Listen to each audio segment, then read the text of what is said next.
I call the Honourable Member Kamaljeet Singh Bakshi. Sat Sri Akal. Sat Sri Akal, Mr. Speaker. Thank you, Mr. Speaker, for opportunity to speak on this general debate. New Zealand, Mr. Speaker, has and continue to be a resilient economy. This is clearly visible when one consider a number of economic indicators. Despite the uncertain global outlook, these economic indicators have shown positive signs. Mr. Speaker, some of us love to talk about Australia. I have pleasure of sharing that our GDP growth for June 2012 quarter was 0.6%. This, Mr. Speaker, was equivalent to Australia, one of the rare resilient economies during the GFC. Our GDP growth figure, Mr. Speaker, is far ahead of many developed economies. Another testament how productivity this government is working is that our annual growth figures. Mr. Speaker, New Zealand's annualized growth stands at 2.6%. This is the highest rate since 2007. Before the domestic recession and global financial crisis. In addition, Mr. Speaker, our rate of inflation is lowest in past 12 years. Mr. Speaker,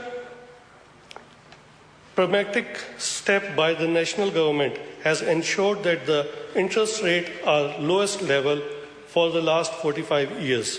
Mr. Speaker, this results in direct saving for household owners and new home buyers. By estimation, a household with $200,000 mortgage stands to save $200 a week. Our government, Mr. Speaker, is ambitious, yes, realistic in goals. Our ambition is to build a more productive and more globally competitive economy with creation of high-paying jobs at the core of the ambition. To ensure that we walk and talk, Mr. Speaker, I am pleased to share that we have created almost 57,000 jobs over past 2 years.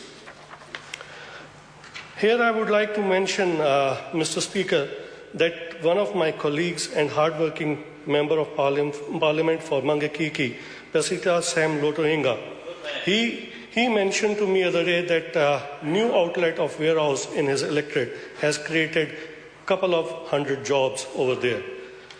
In next few days, there are opening of countdowns in North Shore. They are also creating another couple of hundred jobs. Mr. Speaker, the private sector is playing its role, government is playing its role. We are investing a lot of money in infrastructure which is helping in creating jobs.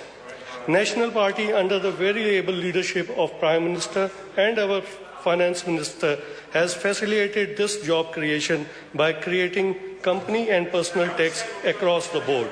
We have reformed the Resource Management Act and are investing a lot of money into the infrastructure. Mr. Speaker, business depends on capital. To expand the operation, of course, capital translate into access to liquid cash, access to raw material and resources along with the skilled workforce and infrastructure which is as reliable electricity, broadband, transport network and other infrastructure facilities. And this is one kind of support that National Party government has provided to our businesses. Our exports have increased significantly over the last few years. Mr. Speaker, recently I was in Sri Lanka where we went to visit the Fonterra facility. And they mentioned that they are importing almost 350 million worth of raw material from New Zealand, which is quite significant for our country.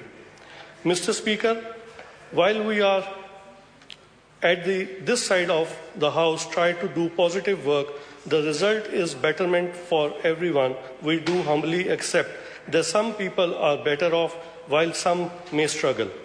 However, we remain optimistic with a prudent plan, we can get New Zealand to a situation where no one struggles. Mr. Speaker, to address issue on inequality, we are increasing the war disability pension and surviving spouse pension by 5% from 1st April 2013. Mr. Speaker, Before I conclude, I would like to congratulate the Minister for Honorable Nathan Gai for considering this. Thank you, Mr. Speaker. Honourable members, the time for this debate has